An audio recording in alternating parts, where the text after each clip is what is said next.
Well, here we are, everybody.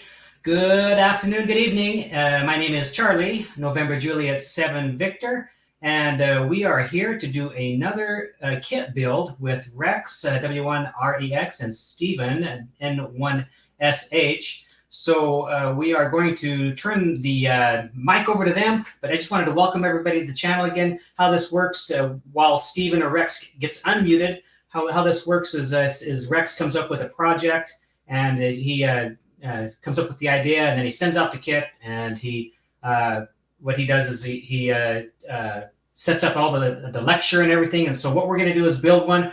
We need Steve to unmute though, so that we can hear Rex. So there we go. Okay, Rex, back over to you. Yes. Can everybody hear me? Okay. All right. Well, good evening again. We got Buildathon live stream Buildathon number 2.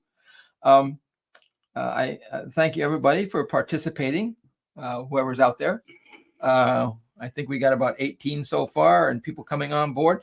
Anyway, I want to say one thing is the fact that, I mean, this is not an exercise to build something, to build a kit. Let's say this is an exercise to impart information, to experiences and whatnot, to learn the fine art of building. The object is not to just build this kit. The object is to learn something new about building. So this kit is relatively simple, and I didn't want to take a long time to the last one was over 3 days, because it was very intense. We did a lot of theory, then we built it, and then we did debugging. This one we're just going to try to do building with a few extemporaneous tips along the way to just give you more experience. Okay. Right. And hey, Rex, do you have any more coming out? Do you know yet what the next one's going to be? By the way? Oh yeah. Okay. I'm you might be on it now. I hope. Here's the thing. When I got into the hobby, I mean, in 1995, I mean, QRP was still, it was 20, 30 years old then. Okay. And I've been at it for 25 years, but there were some very classic kits back in the 70s, being the Tuna Tin 2, which happened to be, my love. I love that kit. I love the design. I love the simplicity of it. I just like the idea of taking something that you can go down to the grocery store and you have your lunch, and now you got a chassis and you can build something cool in it, and it looks nice. But they had in May of 1976, it was the Tuna Tin 2 was the feature article, the construction article in QST, and that was because now remember that QST and the ALL is not a real big purveyor of QRP ideas. They don't even have a QRP column in the magazine. Okay. I mean, but it just so happens that W1CER, Doug DeMaw, was a QRP guy, and he also ran the lab. So when he made the construction article for the Tuna Tin, that sort of set off a firestorm. Right after that came the CB slider, which was in a spam can, and that was a VFO for the Tuna Tin. Then came out, I believe it was the Hearing Aid 5, which is in a Kipper snack, and that was a receiver. Okay, so now you had a transmitter, a VFO, and a receiver, and then came out the sardine sender. And when I first got into the hobby, I wanted to, my grand idea was to take and make a new version of the sardine sender and put all the stuff, all the parts inside a sardine can. Because I'm from Maine, and we were the heart of the sardine canning business at one time. And as a kid, I used to, we lived right on the ocean, and every once in a while in a big storm, I could walk down on the beach and I'd find hundreds of empty sardine cans, all sealed up, all floating in on the tide, on a storm tide. And I collected them all up. I opened them up, and I made this little wooden thing, and I had these little shelves, and I stripped TV sets for parts, and I put the parts in the the sardine cans. So, stop looking at that. Okay, I got caught. I'm sorry. Okay, I got to look at that camera over there. So I just had a love for sardines. Well, come to find out, I spent years trying to figure out how to do it, and I finally managed to talk to a guy who owned the last remaining sardine canning company in Maine. And he finally gave me permission to go in the plant when they're on break, shutdown, and can some kits. But that meant I had to make like 1,000 kits in a few days, which means I had to buy 1,000 kits worth of parts. And I sat down and holy crap, that's going to cost me 10 grand. I didn't have that kind of money. So I never had that happen. That never happened. So, but I do love the sardine sender and I'm going to work on that. So I'll give a, so as you can see here, whoops, right there, there's Beach Cliff sardines, not made in Maine. And it's cool can. I'm going to be working on this, a sardine sender, but not the sardine sender that came out way back then, because that was an 80-meter transmitter. Here's the new herring. This is Kippard's herring snacks, but you know, that's a nice can too, but it's not very pretty. I mean, it's kind of ugly. It's, whoops, right there. So it's just a silver can. There's no, and I don't think I can make a really nice label for that. So I'm not totally enthusiastic about that. But then again, I like this one. Let's see, which camera am I on? Whoops, I'm upside down. Cento. This is anchovies. That's a beautiful can. I just love this can. I mean, it's nice, bright yellow and red with some nice labels on it. So I'm working on this one. This is probably going to be the heart of my next Buildathon kit. Anyway, I'll put that aside. So yeah, I'm working on it. Okay, I just wanted to ask, just so that people knew that, hey, this is a series. This is ongoing. A series, and I hope to have maybe 5 over the course of this year.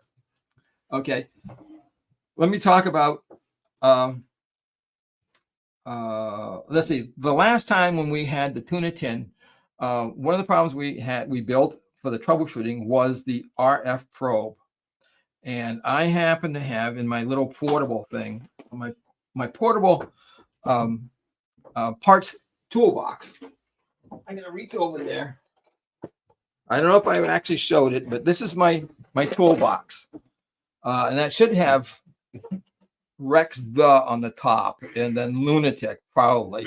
But see, this is really all you really need to build is in there.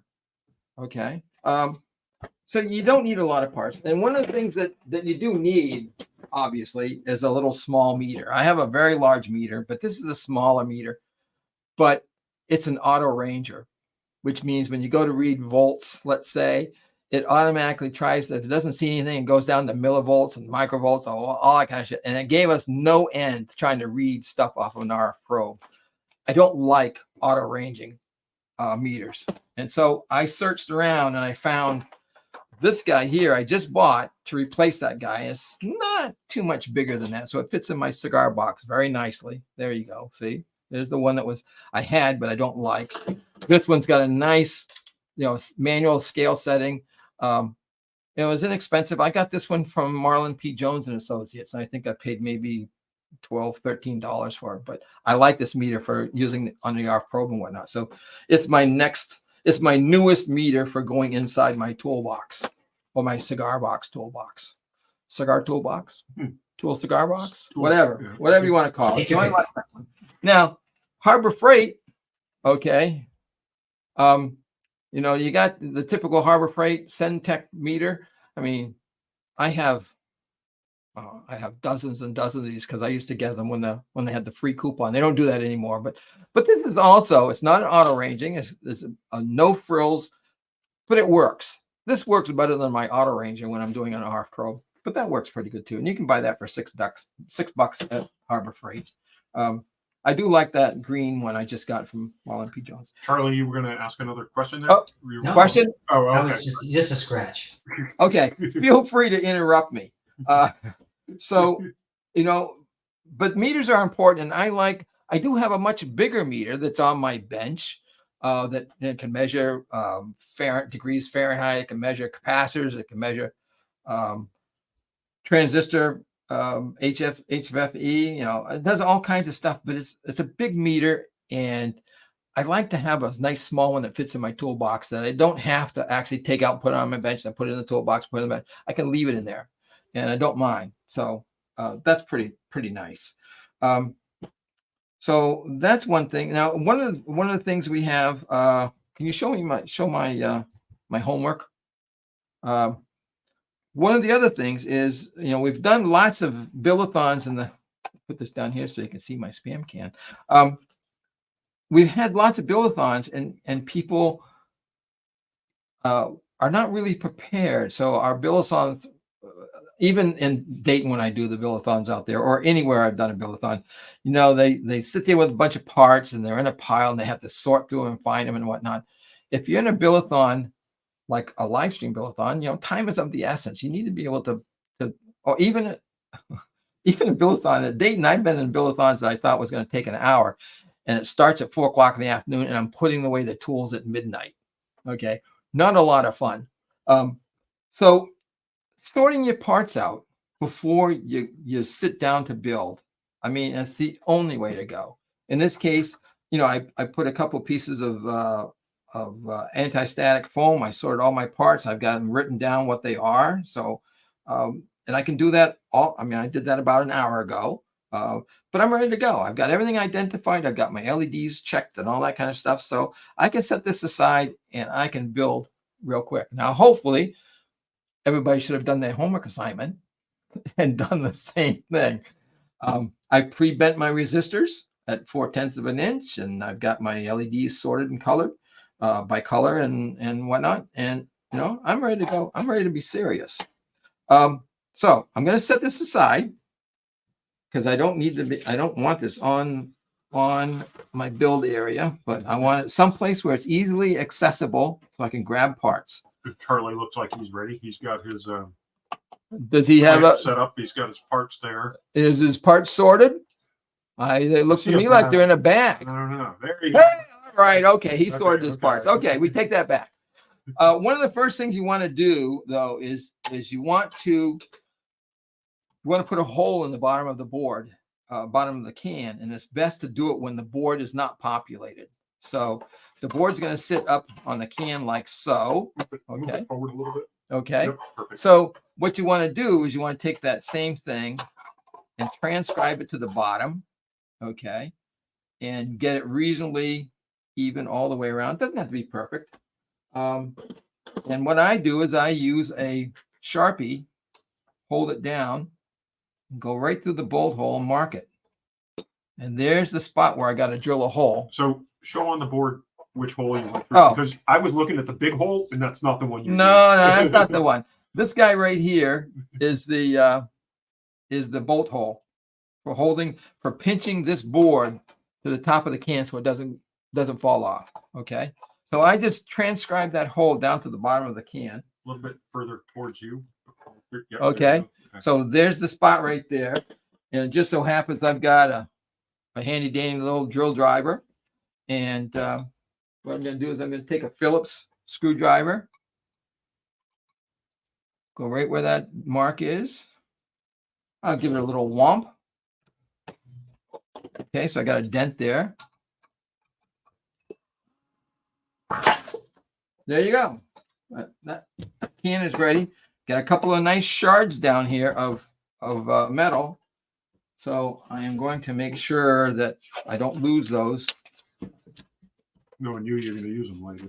No, I'm not going to use them later. I just don't want them going into Steve's socks. Glitter all over the floor. Yeah, there's glitter over here now. Okay, so that can is ready, and you notice that here's the bolt. Fits right down in there, and I think that's an 1/8 inch drill bit. That's a number six bolt, and that is a 9/64 drill bit, 9/64. So once you only have to do that once you go to put it in, but you should mark it before you clutter that board up with a bunch of stuff. Okay. And the way this thing is going to go is I'm going to prepare this can right now. Okay. It's not really hard. Is you got this short 1-inch bolt, and that comes up to the bottom of the can. You drop a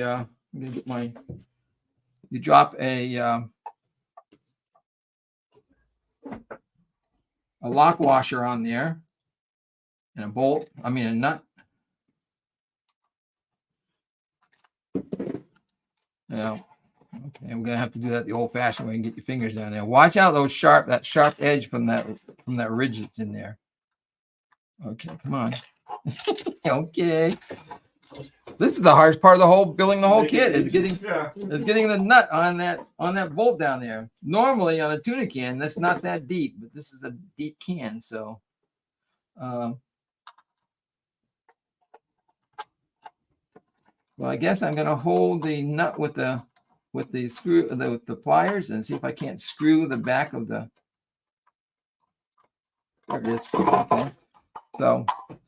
So I held the nut with the pliers and then screwed the bolt in from the back side.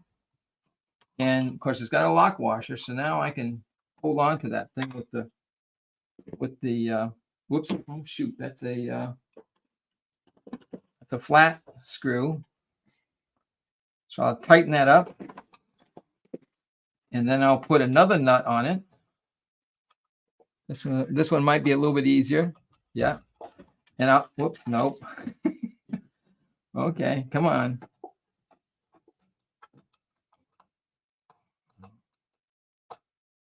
Yeah, Red's got the spam light as opposed to the turkey spam. Yeah.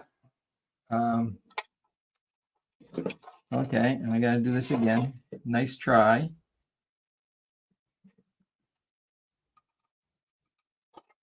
Oh yeah, that works.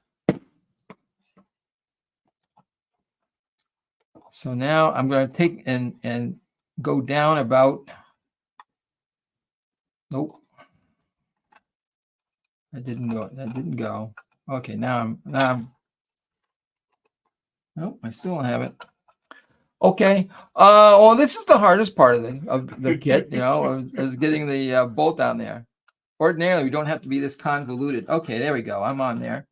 I'm going down about maybe half the distance of that. Closer to you. Yep, okay, there you go. About half the distance, maybe a quarter to 5/16 of an inch. We want a lot of this coupling nut hanging up there. So I'm going to bring it up a little bit. Put a lock washer back on it. Well.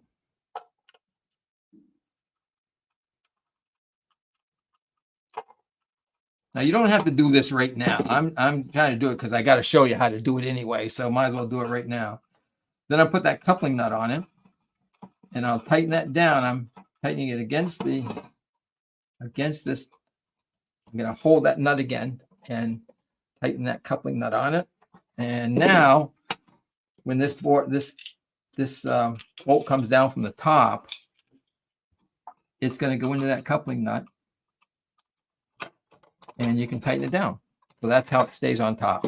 So there's the, give me a close up here. Okay, see how that coupling nut, Yeah, no, it's good. That's good. Okay. So it's sitting up there and it's got there's a jam nut underneath it, a lock washer, and the coupling nut. Point it back at the thing. Okay. See it, yeah. All right. So that's how you process that. I'll put this aside. Okay. So can's done. So now we can work on this board. In your homework assignment, you had to deal with LEDs and the orientation because they only go in one way, anode and cathode. Well, they unfortunately go in both. No, they go in both ways, but they only work one way. Okay, yeah. Yeah. So one of the things I said you could do is I'm going to cut the wires off of and this is why I drew the pitch. Whoops. Let's go a little bit further down. I cut too much into the insulation. So I can take these guys. I'm going to make them a little bit longer. I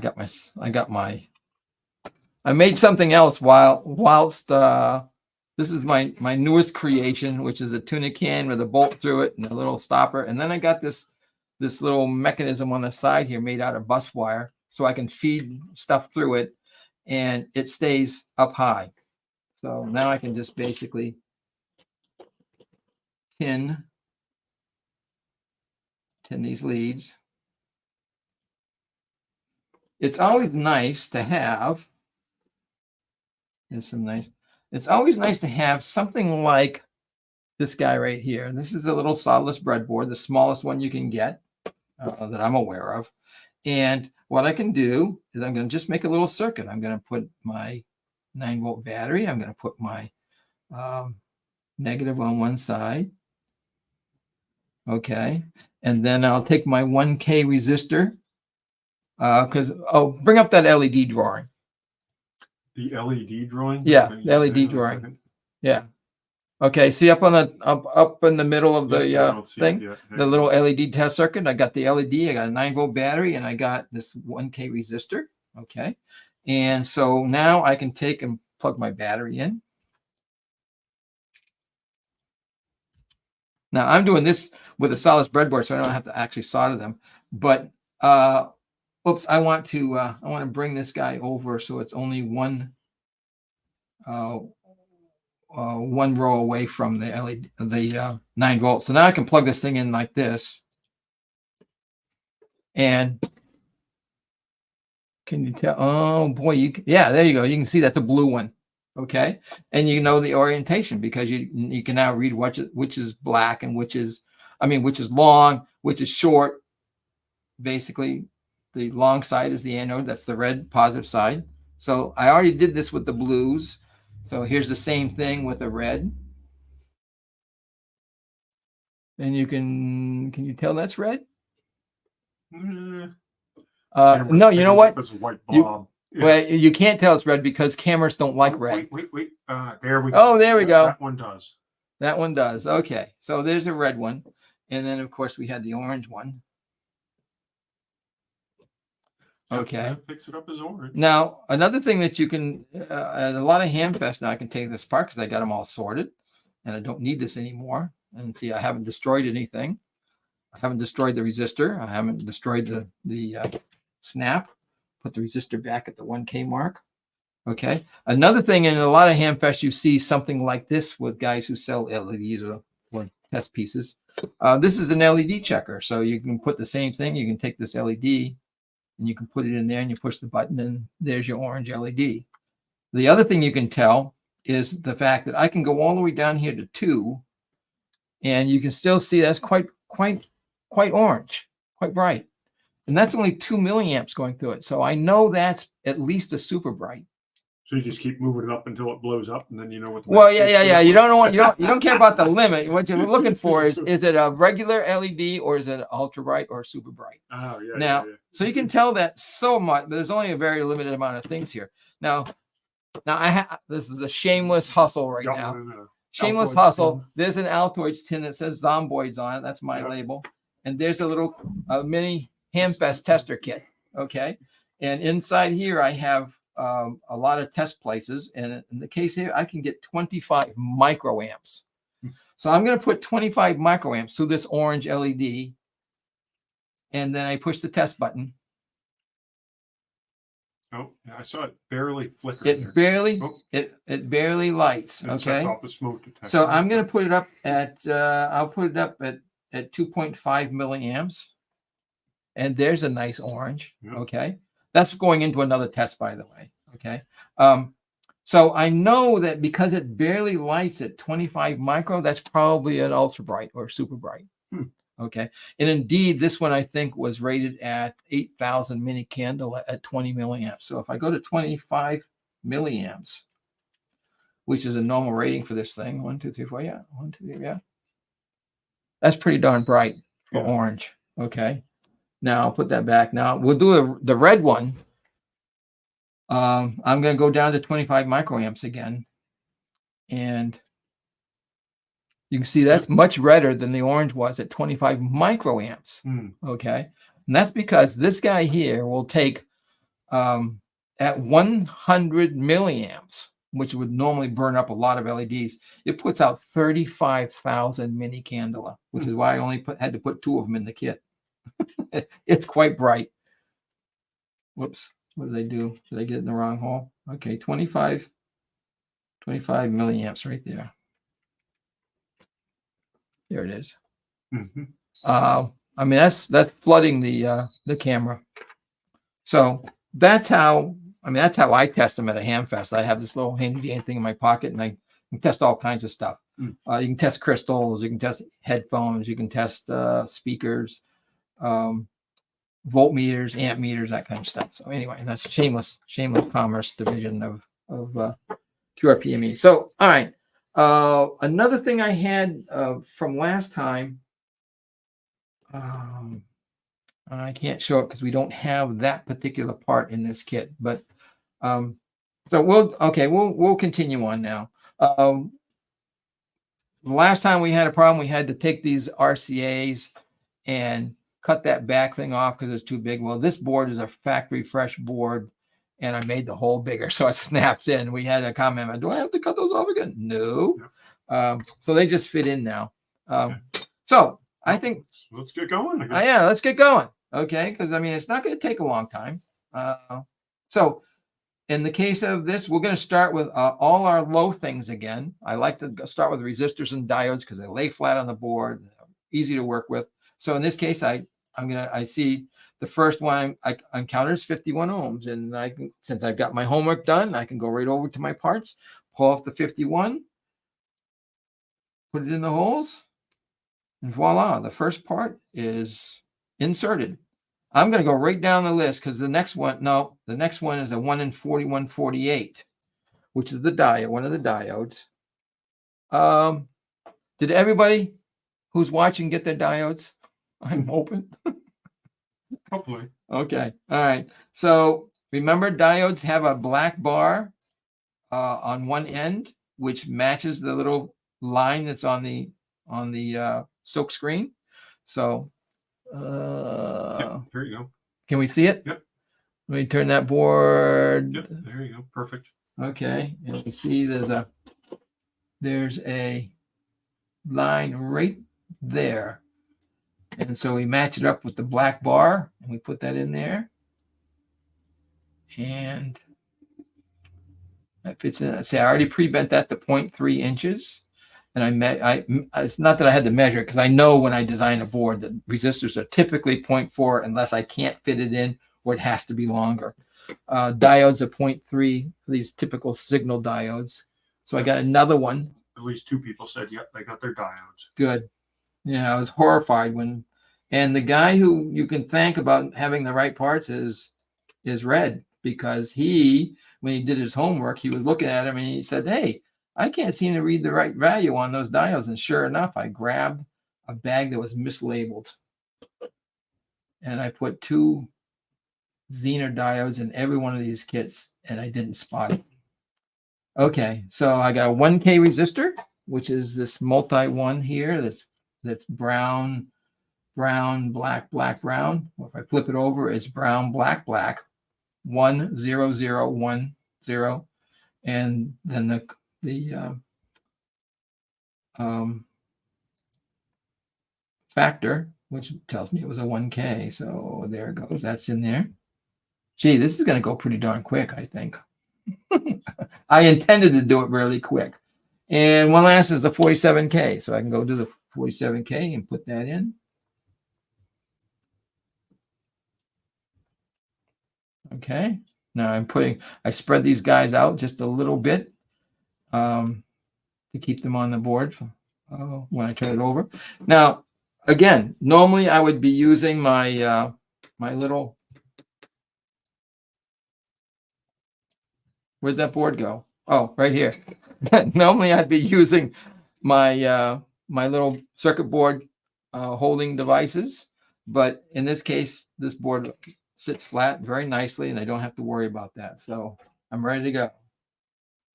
Clean your tip, nice and clean. Make sure you have clean solder.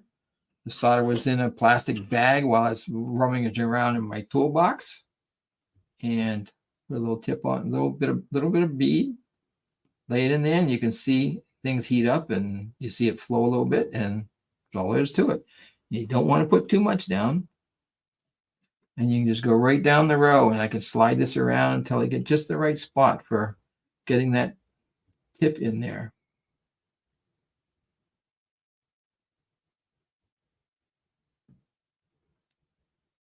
Now, I'm not leaving this. If I go to solder the part and I put the solder there on the part and I see it doesn't melt, I don't just leave it there. I bring it back out again, wait another second for that part to heat up, because you know, if you just leave it hanging there, I think there's a good chance of putting too much solder. You don't catch it, and you put too much solder, and all of a sudden you got a big blob of solder there. So I like to sort of wait a second, add just a little bit, and that's it. So now I can go on the other side and do these guys. Now I'm actually feeding this solder off the spool over here, and quite often I don't really like to do that. I'm going to pull that off, and I'm working with like a 6-inch piece of solder here. So now I'm not tugging it against the spool or anything. I'm totally free flowing in this solder. No tension, I'm not tugging it off of anything. And I just go down and do the other side of those.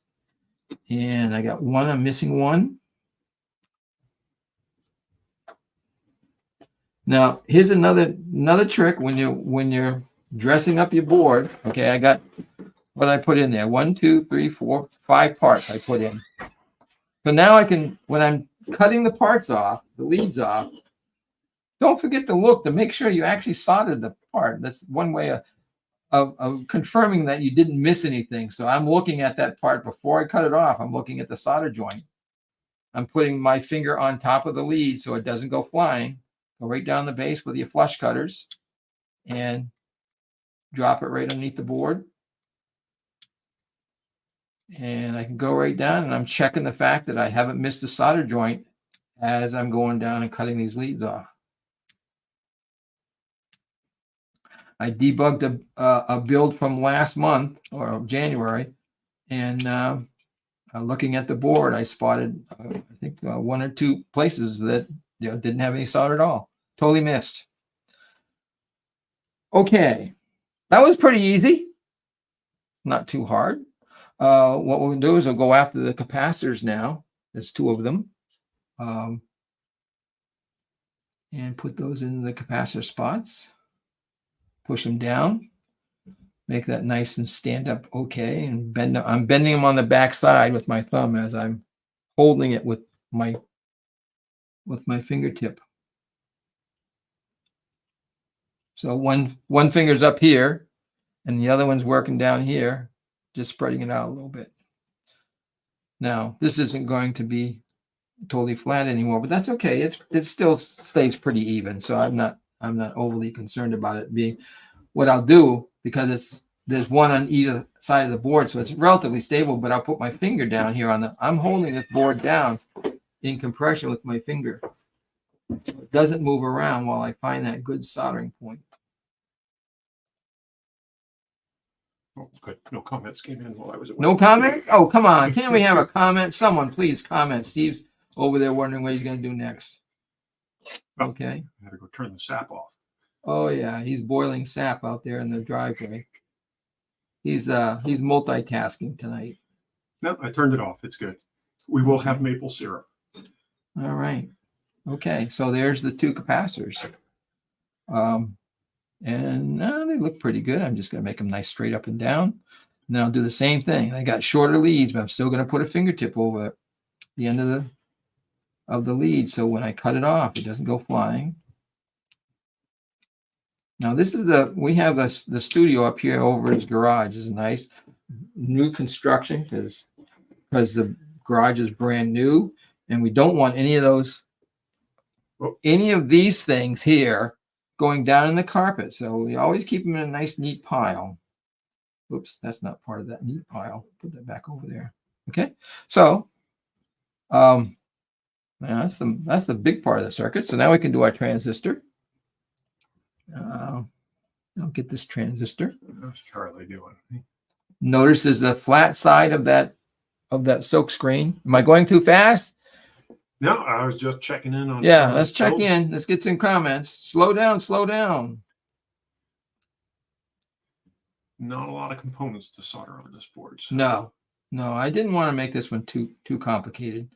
I wanted to make it because that was the other thing to show that you can make something that's fun and interesting and looks cool, and I think is a compliment to your station. It doesn't have to be complicated. It just has to be clever. Okay, so here's my transistor down. Remember, did you show the orientation of the transistor as it? I mentioned it. You were Okay. you were out in the thing. Okay. There is a flat side of the transistor, and it matches up with the flat side on the silk screen. Now, the other thing is, if this is now wobbly, you can of course just set it on the top of your can, and it's not wobbly anymore. So I'm going to clean my tip.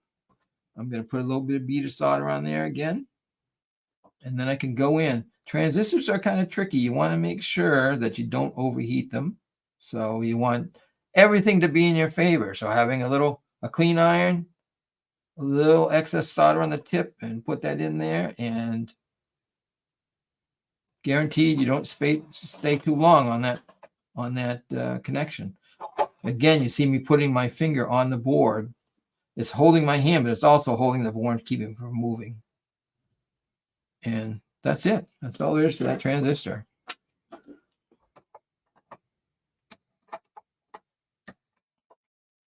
Okay, three leads, 3 solder points. Put them in the pile, and looking good.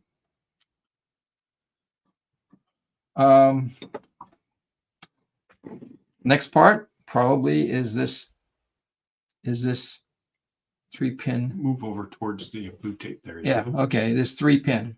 Get your hands out of the way. This is the tricky part, because when you solder the thing, is if you flip it over, it's going to fall out. And Charlie used a piece of tape to hold his components in. Well, you can do that. Okay. We are open for good suggestions. I'm going to take this. I'm going to put it again, and what I can do is but I'll show you. I don't really need to do this, but all you got to do is I'm holding it on one end. Yep. I don't know if you can see that. Yep. But all I've got is one end here covered. So I'm going to go to the other end and solder that other end. Pro tip: don't hold it with your finger. At least not the one that you solder. Well, that's right. Now, ordinarily, I would do that. I would hold it with my But you fingernail. hold the other end. I'd hold the other end. Now, once you get that, even with the tape, once you get that in there, now what you can do is you can sort of hold it on one finger. Now, it's leaning one way, and I don't like that. So I'm going to reheat that one connection I just made, and I'm pushing it with my finger so that, nope, it's not. I don't like it. I was going to say it's still a bit crooked. It's still crooked. There you go. Okay. So And shorthand or the longhand goes through the board? Shorthand, right? Shorthand goes in the board. Longhand is where you want the connector. Okay. So now I've got it sitting there. It's pretty much straight up and down. I like it. Nice and even. So now I can go hit the other two. Remember? So short end goes in the board. Just. Yep. And that goes in the source. Is that what you're looking at? Didn't quite catch that. That was in the source. It's labeled source, I think, right? Okay. So there's the 3 connections right there. That's looking pretty good. Okay. So now we can probably go with our RCA connectors, and I'm going to use red for power, because red typically would be a power color on a lead, like your battery or for your car and whatnot. That's red. Then a couple of whites. Now remember, these things I got them so they nice snap in and hold. So now I can go ahead and solder them babies. I'm going to put a lot of solder on that tip, and I'm going to lay it right up parallel and right against that tab, and so I'm going to feed lots of solder. Remember, that thing takes some stress as you're plugging cables in and out, so you want to know that you've got lots of solder doing a good mechanical connection. So I'm just feeding a lot of solder in there.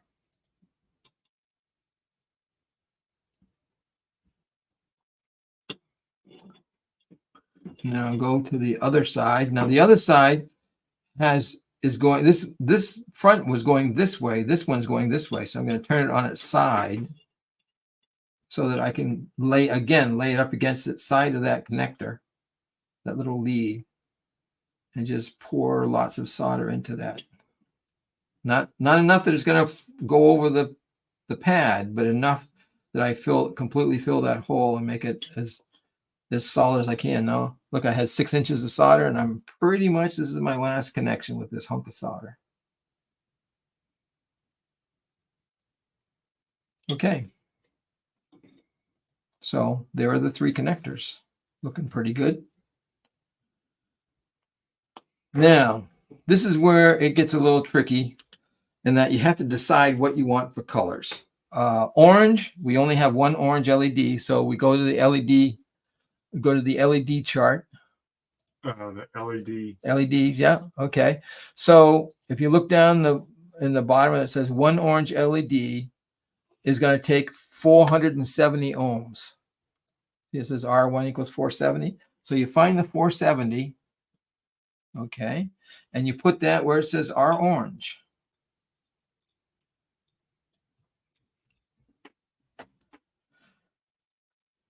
Now, the red LED is, I think the blues are 11,000 mini candela.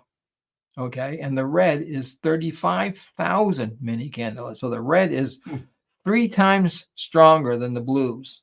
So I happen to like blue LEDs. I just, I got most of the Tuna Can stuff has got bluish labels, so I just like staying with blue. So in this case, I sent everybody 4 blue LEDs so that you can put blue LEDs at both the blue and the red location. Okay, if you want, which is what I'm going to do. But if you want to put reds, you only need to put 2 reds in, because that's going to give you 70,000 mini candela. So, well, maybe I should just do reds today. Okay, I don't know. We'll do reds today. Okay, so we'll look at the red, and it says 2 red, and we're going to use both red LEDs. 2 reds equals R2 equals 75 ohms, which is that little teeny one. Okay, the little 1/8 watt resistor. So I'm going to put, okay. All right. I'm going to put the 75 where it says red, where the red one goes. I'm going to bend that in there. Okay. And because we only have 175, I'll put 100, which is close, in the other side where the blue would be. Okay. It's only, it's just a little bit off. So I'll put the 100 over there. No, I'm sorry. We don't need to do that because we only have 2 LEDs and we just put a resistor in for 2 LEDs. Okay. So let's solder those guys up. Let me bring my can again. No, we can't do that now. See, because now we got RCAs don't let it fit in the can. So, okay. Sorry, did you have a question there, Red? I didn't quite follow what you were saying there, Rex. Okay. Yeah, go back over the resistors and all right. Choice of them. Here's the chart down below. See, you can either go with one LED or 2 LEDs. See the bottom of the chart on the page. Okay. So if you go with one blue LED, the resistor R1 needs to be 430 ohms to get maximum brightness, 20 milliamps.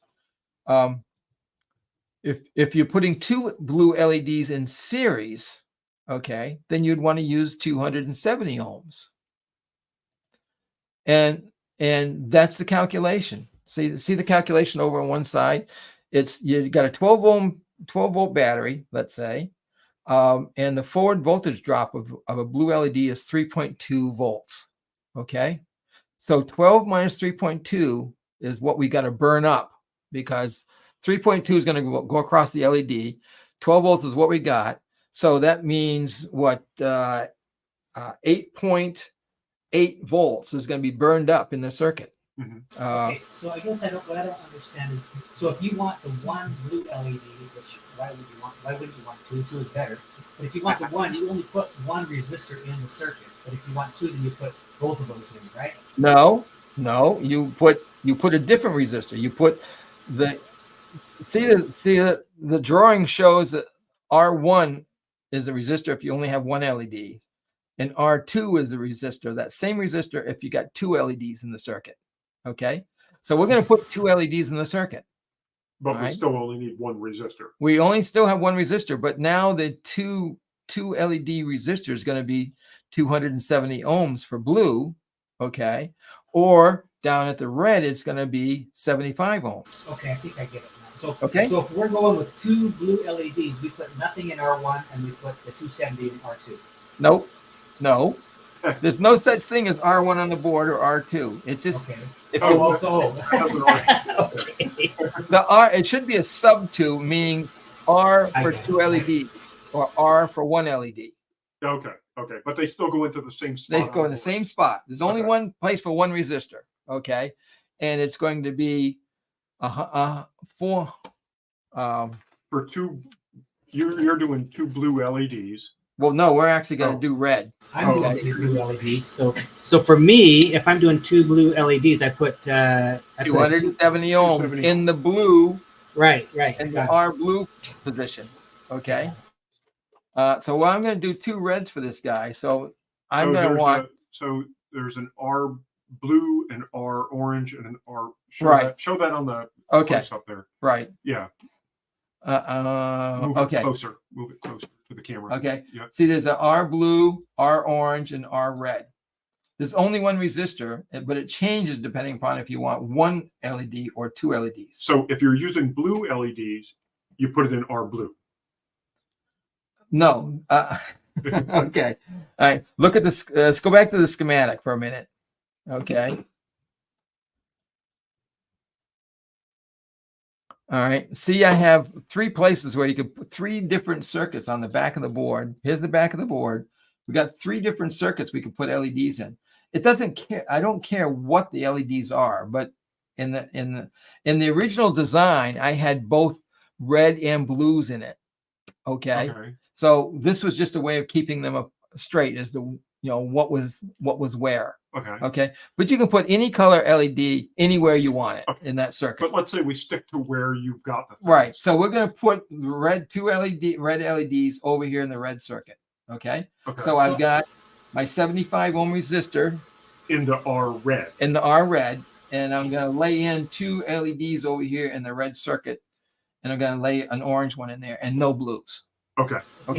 So how many LEDs are we putting in? We're going to put 2 reds and an orange. We're total of 3 LEDs then. Right, and the orange one just makes it look like there's a heater in the.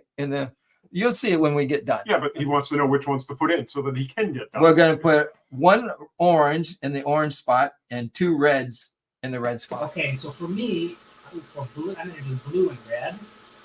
Yep. So I have the. I'm going to do 2 blue actually and 1 red, I think. Okay. No, he wants to do 2 blue and 1 red. So in the blue circuit, you're going to put the resistor across R blue. Yeah. 270 across blue. Yeah. And then over in the red circuit, you're going to put the resistor for 1 red LED, which is I can't look at that diagram. There you go. 100 ohm for 1 and 75 ohm for 2. Right. So you put 100 ohms in the red circuit, and 270 in the blue circuit. Yep. Okay. And nothing in orange. Oh no, orange is going to be. See the orange. It's got 470. But he's not putting an orange LED. Oh, you got to put an orange LED in. So how many total? So there's a total of how many LEDs though? I think that was a sarcastic. You have to put an orange in. I don't. No, the orange makes it look like there's a filament in the tube. Yeah, but if he doesn't want orange, he doesn't have to put orange in. Charlie, come on. Okay, well, I'm doing 2 blue. Yep. And then I have the option of 1 more LED, right? No, you can. There's 3 circuits on the back of the board: red, blue, and orange. You could put them all in. You can put them all in.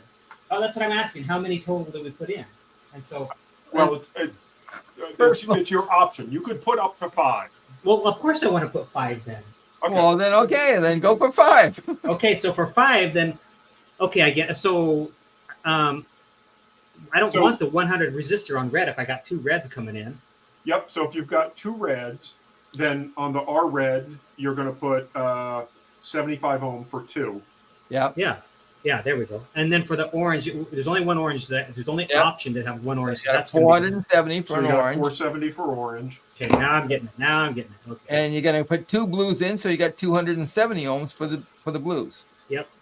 Okay. But if you decided you didn't want the orange LED, then you could just not put anything in that circuit. You don't put anything in there. Or if you decided, I don't like red, I just want to do 1 red LED, then you could put a 100 ohm in the red circuit.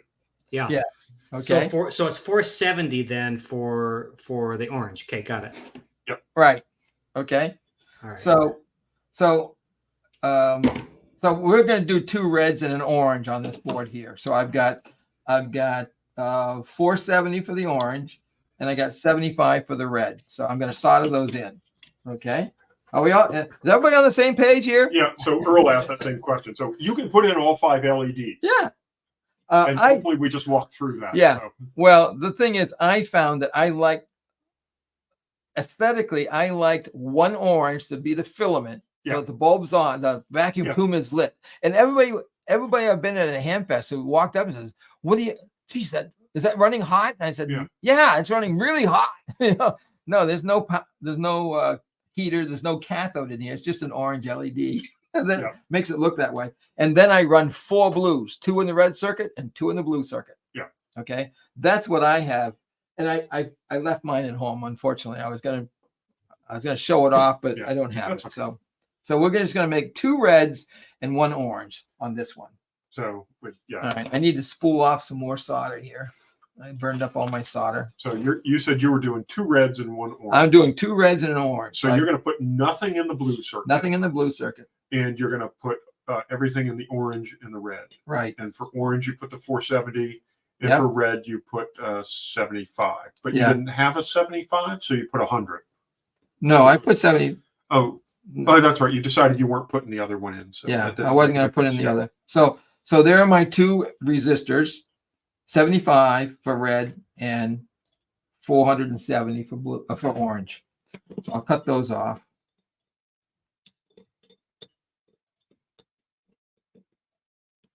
Take those leads.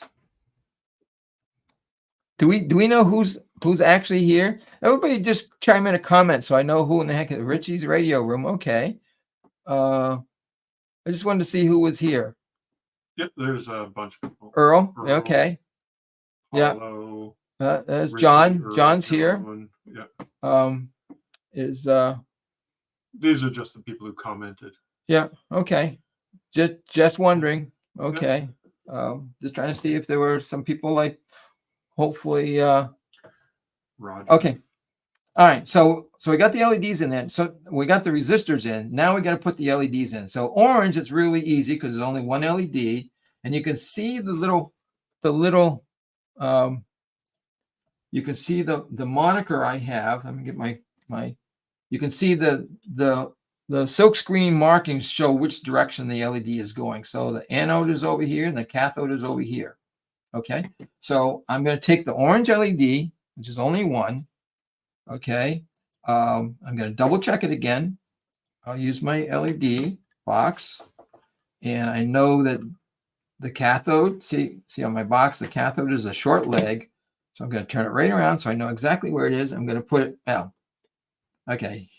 One thing I'm going to do different. One thing I'm going to do is I'm going to take and put the vacuum tube in the socket. So I'm going to get the vacuum tube out. And all this does is it fits on the front of the thing. I'm going to get the lettering out of the way. So the lettering is towards the back. I'm just going to wiggle it around and get it into those. See, it just sits in there like that. Okay. So now when I put this in the spam can, I sort of have these pins sort of stick up, and they're kind of in my way a little bit, but I just want to work around them. So I got my one orange LED, and it's going to go in upside down. So it's pointing down, and I'm going to put it in here, and I'm going to bend the LEDs around.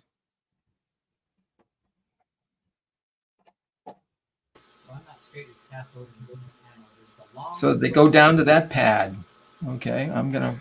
Sorry, Charlie. You asked about the cathode and anode. Yeah, the long one is does that go on the left on the which way? The long one goes on where the little LED marks are. Okay.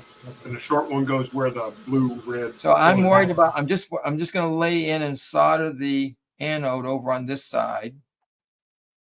Okay, and then I can sort of move this LED around, and then bend the anode on this side. I'm sorry, bend the cathode on this side and solder that down. And that's all it takes to do that. And looks good.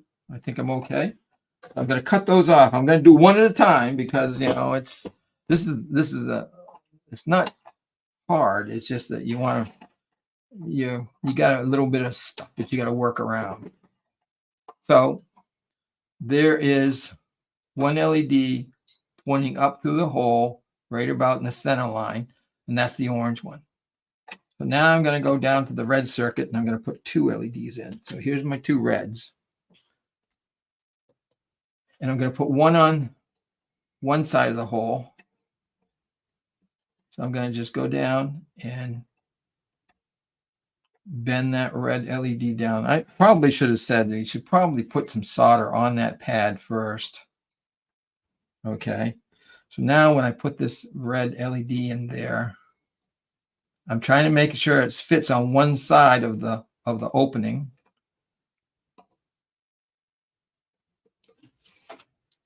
Because we got to cram another one in there. Yeah. Okay.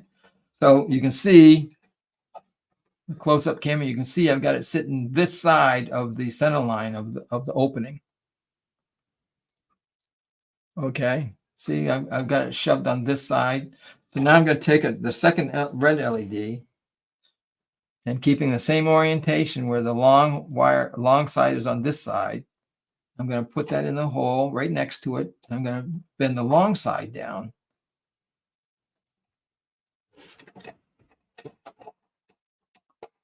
Come on.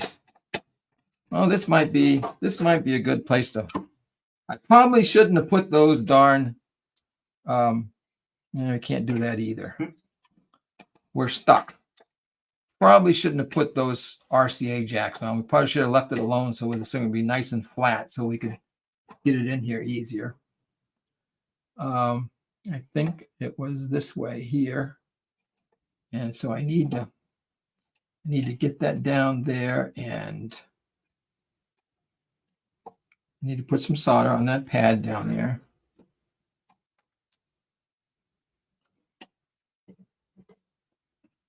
Put this right next door to the first one. Get it down there. Here we go. Got an idea. Where's my flat screwdriver? Right here. Where my finger is, I'm replacing it with that screwdriver. Just something to hold it down. Just something to hold it down. I'm going to get a nice dab of solder on my iron. I'm going to go down here, and there we go. Boom. Wait for it to cool, and then take my thing away. Now I've got this dangling lead here, okay, which is no big deal. I'll cut this piece off. Whoop, now see, that went flying over here, but I corralled it. Okay, now we'll take this guy and sort of bend the two together. All you need is a dab. It's going to look messy, but we're working with a limited amount of room down there. And this is going to be hidden anyway. So all you got to do now is just tie those two leads together with a little blob of solder, and that's it. I'm going to dress this up a little bit by cutting the excess leads off. And now we've got 2 red LEDs and an orange LED on the bottom of the board.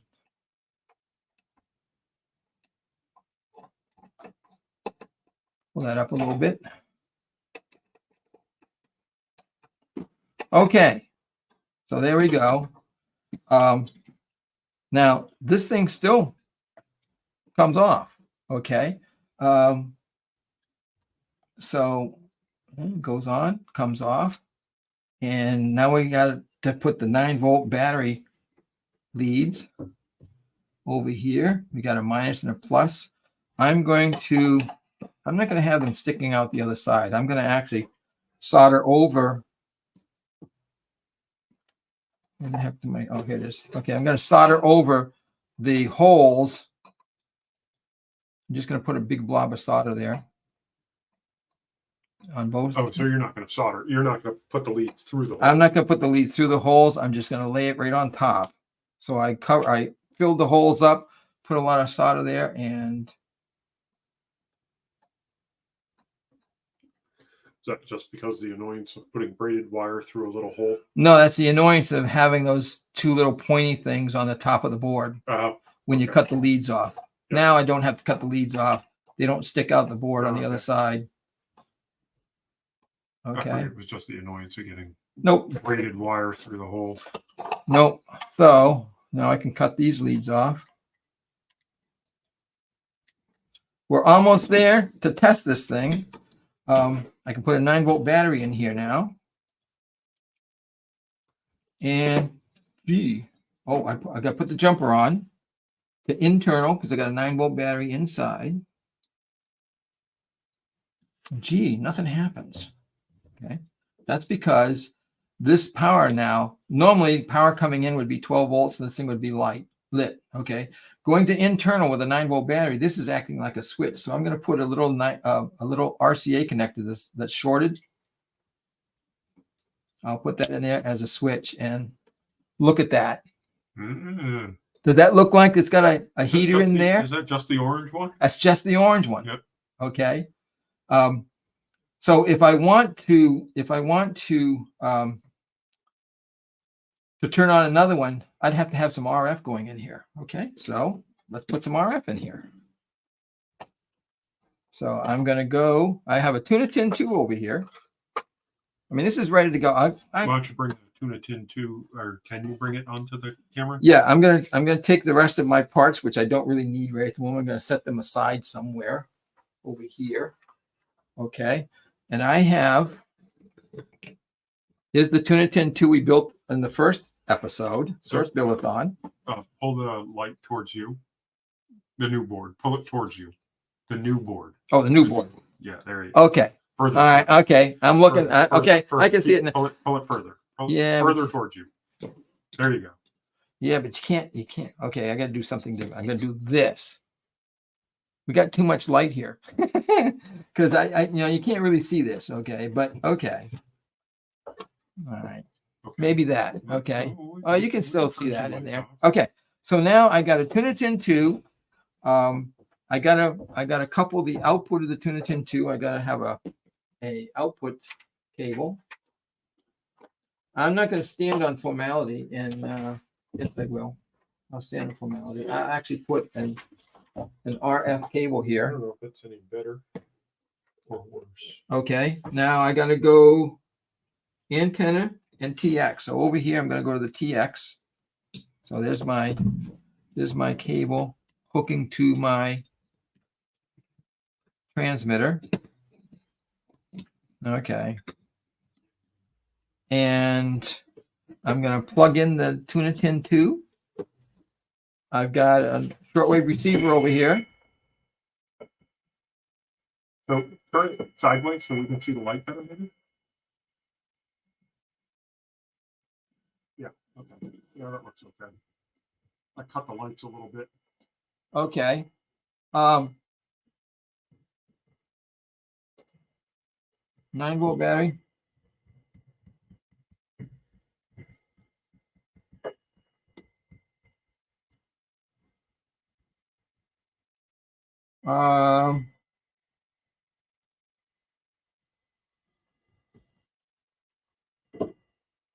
Hold on a second. Why is it acting like it's not keying?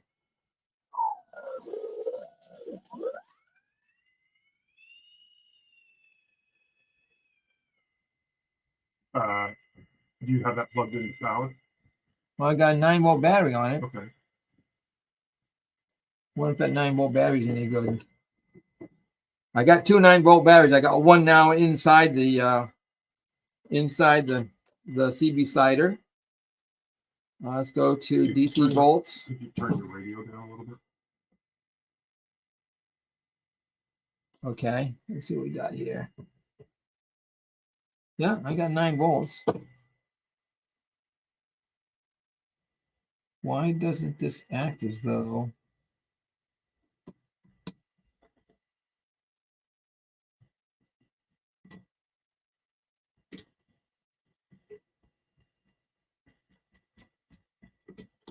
$7029.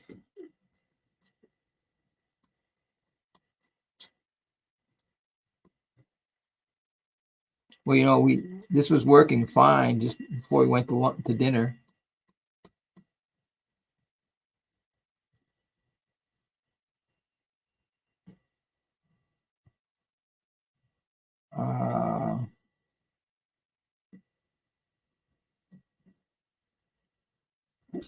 Got a question? Yeah. Does it matter if those LEDs on the bottom are touching those The pins? Yeah. pins? Well, I mean, there's a lot of bric-a-brac in here, and generally there's not a really good short circuit in it other than the heater. So for most of the pins, it's not a big deal. I haven't had a problem yet where I built one and I've touched the pin and it's caused a problem. Yeah, I have to change on the fly here because I don't have room in mine for more than 3. So I'm gonna just go with 2 reds and an orange. It's okay if I have the LED and the resistor in there for the blues. It's not gonna matter. No, nothing will happen. Yeah. So I'm just getting caught up because I had a hard time soldering to these pads here. Yeah, it's kind of tight underneath there too to get all that in there. All right, so I guess next step is to plug it into the radio then, the Tuna Tin tube? Well, yep, to plug it into power first, and the orange one should light up. Well, you can also do it. You it. still have your thing on internal? Yeah, I have it on internal. Okay. That's the battery that's lighting the LEDs. Okay. But why I can't seem to get my Tuna Tin 2 to output anything to transmit any RF? I don't hear it on my. Yeah. Okay, so you want, let's see, so we want to get the battery first. Fine earlier. Did you solder the battery leads in here? Yeah. He just soldered them on the backside so they weren't sticking up through without even poking them through. Just laid them over it and soldered them right onto the pads. Okay. I'm not getting any RF coming out of my Tuna Tin for some strange reason. I'm going to steal this battery back and just trade batteries to see if there's any difference. So Earl asked about LED orientation, and the cathode. The cathode goes here. Show the board. Okay. Where the cathode and the anode goes. See, if you look at the bottom of the board, okay, over here, you'll see there's the representation of the LED. So the anode is over here, the cathode is over here. And the cathode is the short cathode lead? is the short lead. Yep. Okay. That's the one that has a flat spot on that side, too. We'll look at the schematic diagram of the LED, and you'll see the flat side of the LED has the short lead, and that's the cathode. Yep. That's the negative side of the LED. Okay, now I've got a different battery on my Tuna Tin. You can hear me transmitting. I got a Sony shortwave receiver sitting there. So now I'm going to put this other battery in here. I got an orange light. Okay.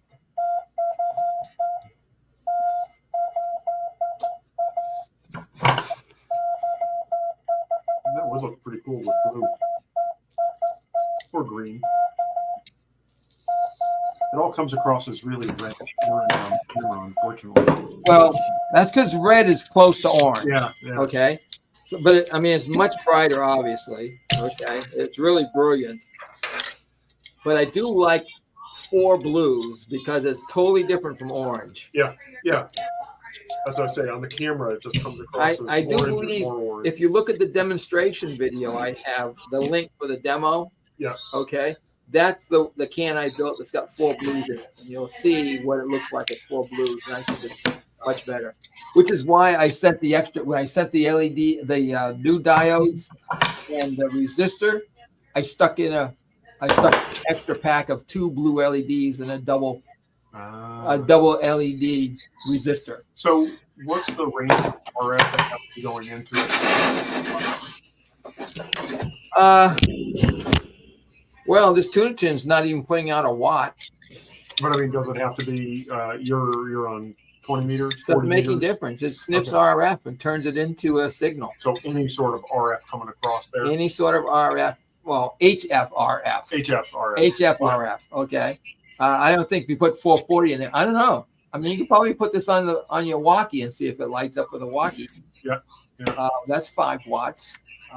Probably enough. I didn't think about that. Probably enough harmonics on some of those crappier ones. That would set Okay. everything So up. our 2 reds, 1 orange works pretty good. Okay. So if I unplug this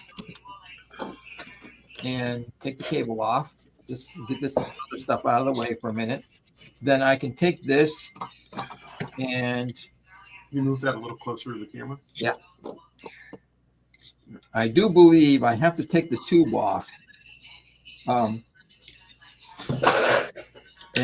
put the bolt down through there and get it into that link down there.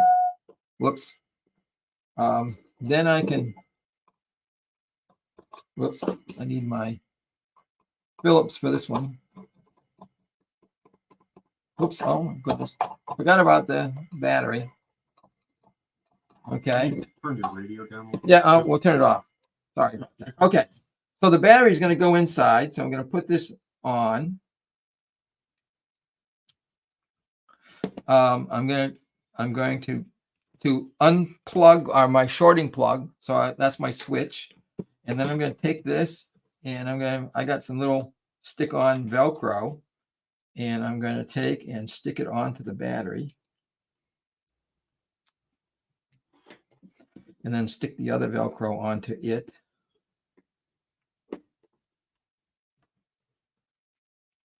I didn't supply that as part of the kit. You have to find your own. I mean, hot glue, double-sided foam tape, anything to keep the battery from rattling around inside. So I'm going to take this and go all the way down to the bottom of the can. Previously been chewed Yeah. bubble gum. I'm gonna press it against the side, and it's now Velcroed in there.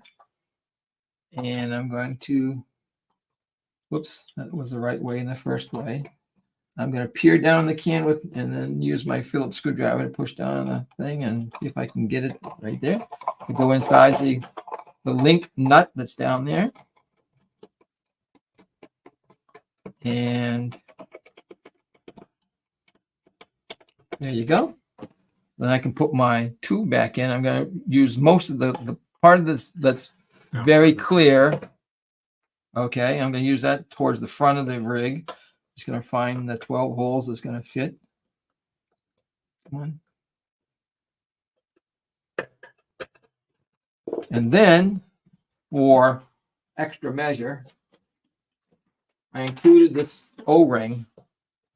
So you can pull it down there, and it forms a light leak to keep the light coming up through the thing. So I'll put that switch back in there.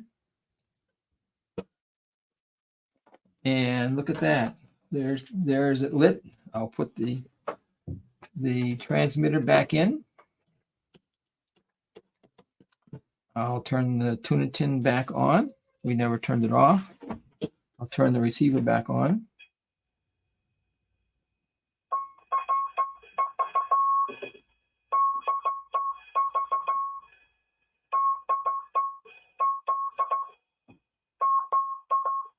I'm using a pretty, the free key is not really the best Morse key to go with, but I'm just doing a. So one fellow says, I'm a CW lover, but don't see the use of this. April 1st. Yeah. I happen to like April. You got anything against April 1st? That's the favorite day of the entire year for me. Yeah, there's this. All right, so do you want to help me troubleshoot through mine and see why it's not working? Hang on one second, Charlie. I gotta retort to this guy who has no use for it. It's just a fun way of having a novel way of having a CW on the air. I mean, we can go out to the antenna. You can be transmitting. This is not just hooked up to a transmitter for fun. It's actually in line with your antenna. Yeah. And as you're sending a signal out the antenna, it's coming through here, and you actually see your code going out the antenna. What's the matter with that? Okay. Who is that CW guy anyway? I want to know who that is. I don't know if I want to say. So let's go with Charlie. Charlie's okay, Charlie, what's your problem? We have another question after. Well, okay. 9-volt battery, which I know works.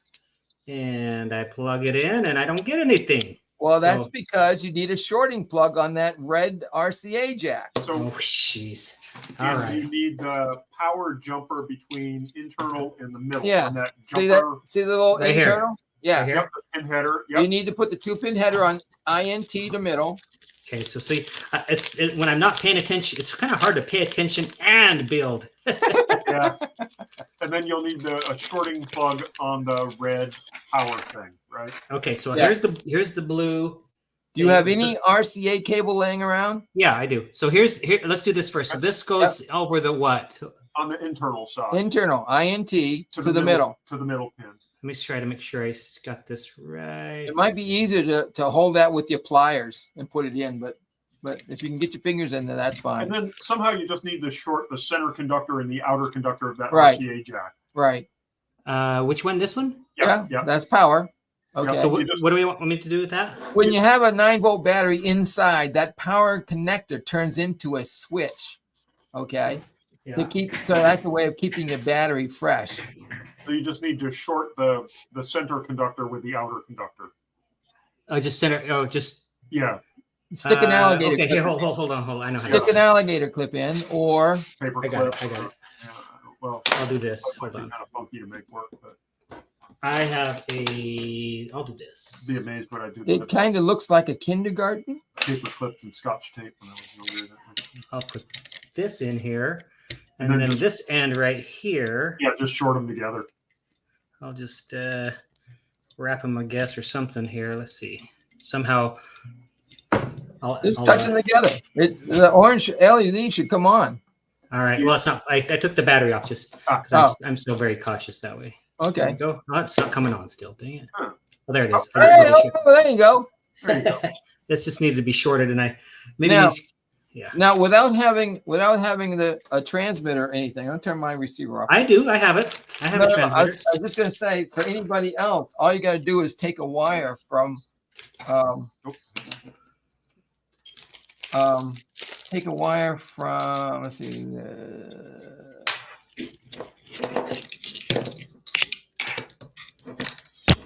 Yeah, take a wire from the. Out of the way, nobody can see that. Yeah, the problem is yeah. Okay. Oh, wait. If I turn it this way, okay, I can take and short the left side of the transistor with ground. Oh, to light up the. Yeah. Yeah. I can do that. Yeah.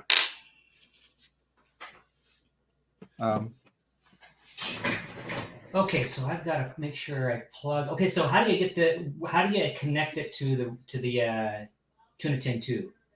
Let me look at that again. So you come out of the Tuna Tin. Come out of the antenna. Come out of the I saw you like you sending Morse code, right? Through the Tuna Tin. Yeah. Go ahead and. So where were you plugged in with Oh. it? I'm gonna hook mine back up. So I'm hooking it up to where it says TX.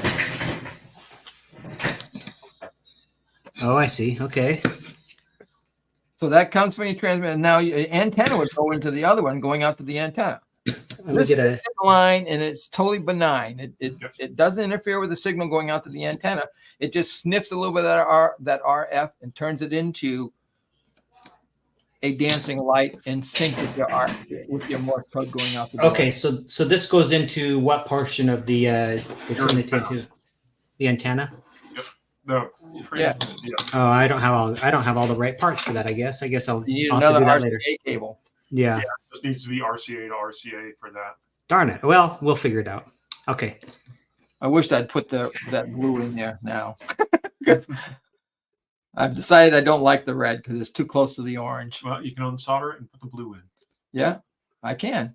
I can do anything I want. But yeah, and that's why I put 4 blues in the package because it does look pretty nice. It kind of looks like a kindergarten. Yeah, you just need to have the antenna from the Tuna Tin 2 rather than going out to an antenna to go to this, and then this goes to the antenna. Right. This So it just goes in line. This just goes in line to your antenna, and it sniffs the RF going out to your antenna and turns it into some. Underneath your cutters, you want to hand me my board back. Yes. because you'll go home with it, and I won't get one. Yeah. Okay. I mean, I just, you know, you see a lot of ham shacks with a big giant on the air light that they spend a lot of money on. Okay. I'd rather actually see RF, a visual interpretation of RF. Okay. Must have another question. Come on. Or another lame comment about what's it good for. You gotta remember. Okay. I got to say one thing in my defense, and that is I used to be an electronic toy designer. I like to do fun things. I do not like building stuff that isn't fun. Okay. If it's not fun, I am not interested. So, in my defense, I just like things that are novel, that's kind of funny. And yeah, I kind of like it. Okay. Now, I do work on serious things too. I have a couple of kits that I'm going to have one come 4 days in May that will be a killer kit. Any other comments out there? So yeah, I do have this mind of sort of going back to the past of these old food can chassis kits and coming up with a new twist on the old kits. So yes, I'm thinking about a sardine sender, my version of a sardine sender. Yes, I'm thinking about a hearing aid 5, kind of. My next, I like this. Let's see. So I like this can right here. It's just gorgeous. It's yellow and red, and it's pretty and it's cute and it's kind of neat. So I'm going to come up with an idea for that one. Earl asked, do you solder the second red LED where the blue one is labeled? No. And the answer is no. You solder the two red ones in series. They're in series. Now, if you had two more reds, you go over there and borrow the blue circuit and turn them into reds. The red, green, the red, blue, and orange is just a way of keeping, when you flip the board over, of knowing what circuit you're working on. Yep. So the red ones just get soldered in series. Two of them in series. Anode to cathode, and then anode to cathode. Anode cathode and anode cathode. Just two in series, just like the schematic and the LED thing. Yep. Same with the blue. And if you want to use the blue circuit for reds, or if you want to use the red circuit for blues, you just use that circuit, but use the values for blue. Yeah. The thing is, red is a 2.1, roughly 2.14 voltage drop for a red LED. A blue is 3.2 volts drop. So you put two. Yeah. So you need different resistors. You need different resistors because you want to hit them with as much current as possible to make them nice and bright, but you got different voltages. You got to sync up with that resistor to make it happen. And Bunny says, "Awesome! Can't wait to get one." Sounds like okay, Bunny. But you still have more available. Oh yeah, I got more available. I mean, I'm ever optimistic when I come up with a kit design in the Buildathon, and I never sell all of them. Yeah. I still have Buildathon kits from 2 years ago. Carl said he got it working with Tuna Tin 2 with 4 blues, and it looks awesome. It looks awesome, doesn't it? I like the way that guy thinks. I showed that I was at a Hamfest 2 weeks ago over in New Hampshire, and I had mine with the 4 blues running. Yeah. And I mean, even vacuum tube guys, they come over and they saw, it's just kind of a unique thing. QRPers are quirky. Yeah. I mean, they got to be quirky. And if you're building something in a damn tuna fish can, you got to be definitely quirky. You can bring some of these. Sorry, go ahead, Charlie. I was just going to say, and you did say in all of your documentation that this was definitely superfluous. Yeah. No one needs this, but it's cool. What's M&G got to say? Any reason for using the shorting power plug? Can you rewire it so we can switch from external internal by a shorting block on the plus side? Sure. Yeah, or you could have. I mean, switches are expensive. Okay, and so anytime I put a switch in a project, it's going to add a couple more bucks to the damn thing. So, and I definitely wanted it to be standalone because I go to Hamfest all the time where I want this thing to work without having batteries cables all over the place. So I wanted the 9-volt battery inside, and I didn't want to put an extra switch on there. This is the beauty of building your own kit. Yeah. You can modify it however you want. Now, if you wanted to, you could drill a hole in here, put a little switch, Switch right and then there. switch the 9-volt battery ground into the ground circuit. Yeah. Fine. Okay. And that's the other thing about Buildathon kits. I don't attempt to build the most beautiful, perfect, everything under the sun. Yeah. I always try to leave room for you to be able to experiment with it and play it. Like now, I mean, you can do different colors. You can do an RGB. Yeah. So are you going to bring a bunch of these to Hamvention to sell? They're going to be there 4 days in May. Thursday night, people are just going to be buying them off. You're like, I got to fly out of there like nobody's business. Yeah.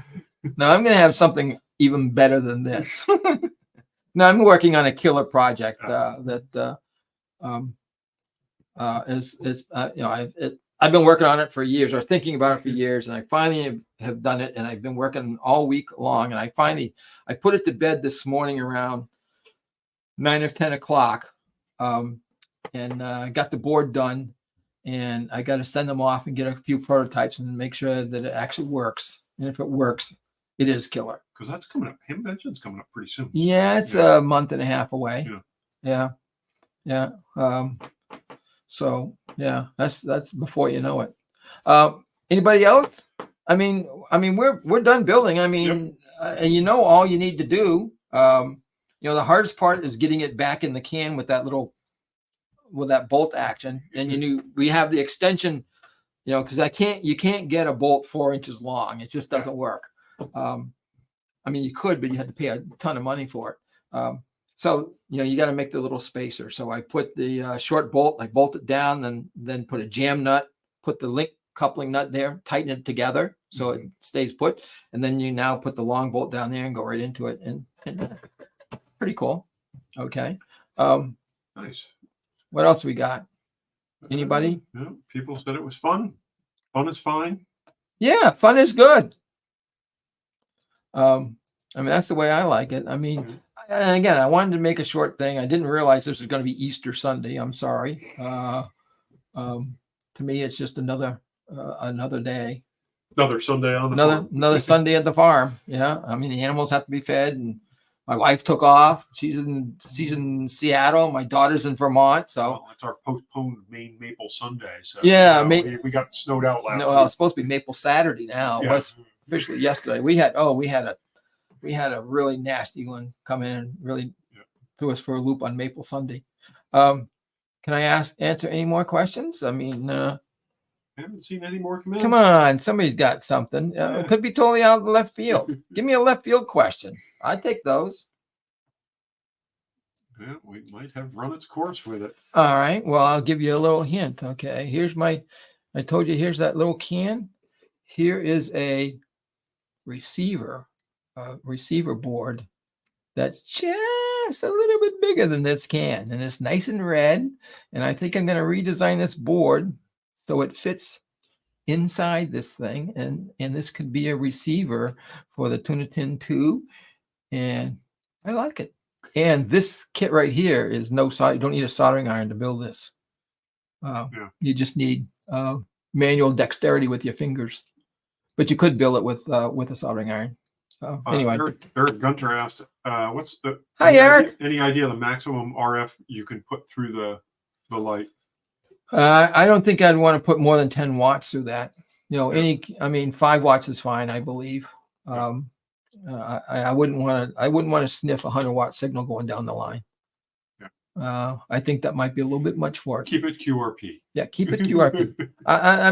It's in the name. It's in my name. QRP. You should put the minimum watts you need to communicate. That is correct. If you only need a half a watt to make your thing, that's where it should be.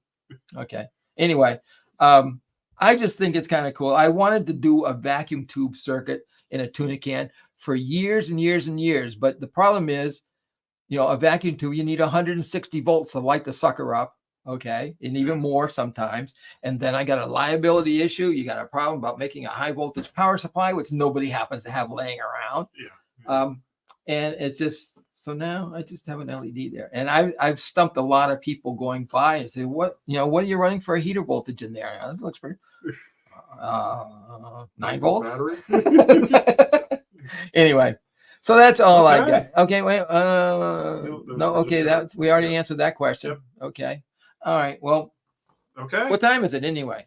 8:30. 8:30. That's what I was Hour and a hoping. half. An hour and a half. That's what I thought. Okay. Good. Perfect. Um, Perfect. okay. So All right. Well, let's wrap it up then. This was really fun. I gotta see how it works on the Tuna Tin too, but we'll do that offline. And everybody who joined, really appreciate you coming and watching both on Rex's channel and on my channel. Looking forward to the next one whenever we have that one. I don't know. It'll be, I don't know, does you think before or after Dayton? Probably be after Dayton because Yeah. I think I'm gonna be pretty busy between now and Yeah. Dayton. Yeah. Yeah. Yeah. Yeah. So probably beginning of June, somewhere in that neck of the woods, I'll have something ready. I'll have it ready beforehand, but yeah, I got taxes are coming up. That's the Oh, 15th. crap. Right. I gotta be Yeah. back. Oh my God, that's always a problem with me. So for those of you who are new or just kind of watching and don't know a whole lot of how this works, basically Rex will email whoever's on the distribution list that he has about 2 months ahead of time, maybe a month ahead of time, and say, hey, we've got a build. And then if you want to follow along with the build, then you need to purchase his kit. But you don't have to. You could just, You don't have to. just follow along and watch it. I think I saw some names in there that I don't recognize of sending a kit out to, and I don't charge any money, and there's no fee to watch. Yeah. I mean, Yeah. I do build-a-thons primarily to impart knowledge about building, the fine art of building stuff. It's not the thing that you're building; it's the build. It's how you build it. Tips, the tools you need, that kind of thing. I try to show a little bit of everything. Probably the thing that what did we learn today? I think mostly was about the meters, and a couple other things. I don't remember what. I tried to show a few tips. Yep. Okay, so if you guys, Rex, if people want to be on that list, or how do we announce it? I mean, really, those who have already built a kit, they're on your list, and then you email it out.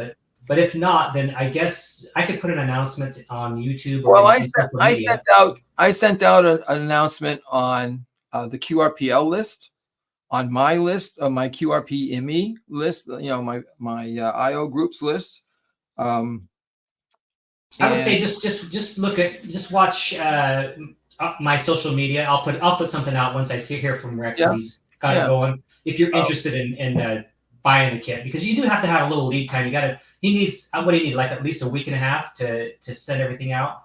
Oh, no. I mean, I like to have the kit ready to go about a month before, because the problem is like I don't know if he's there. I was looking at the names to find out if Andreas, he's sitting in Frankfurt, Germany. He was going to be tuning in for this build. That's probably he must be about 2 o'clock or 3 o'clock in the morning for him.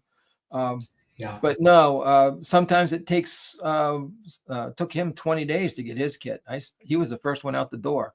Yeah. Most people I can get a kit out to in about 10 days. But it takes a lot of coordination because, I got to get you on board and your time frame, Steve's time frame. Steve teaches in college. And so, I need those guys, you guys, to help put this on. I can't do it by myself. So, we got to get all those forces together, and then we got to get a project, and we got to get a willing number of people to buy in.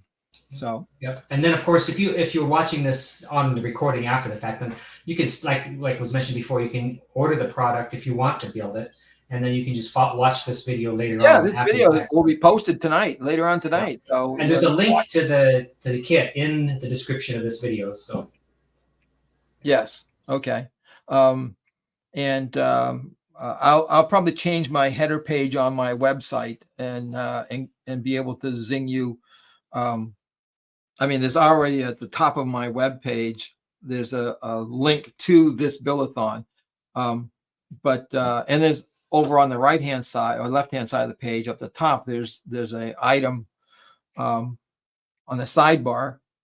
I can't quite see it because it's buried under the screen here. But the top item on the left sidebar is a link to this Buildathon, the page, the kit, the instructions, all the documents, all that kind of stuff. So I would say, stay tuned if you're interested. If you're an observer and you're interested, stay tuned to either my website or Charlie's website, and possibly an email list. You can sign up to my QRP ME kits list or Tuna Can kits list, IO list, IO group. See up there, QRP ME 2024 second Buildathon registration. Yeah. Okay. And long about end of April or so, there will probably be a sign up to the third Buildathon registration for sometime early June. Okay. Sounds Okay. good. All right. Guys. Well, thank you everybody who was watching the video or bought the kit and watched the video and built it. And I hope you're going to be happy with the kit. And it's kind of a fun little thing to build. We'll see you next time, hopefully. Yeah. See you, everybody. Okay. All right. Bye. Bye.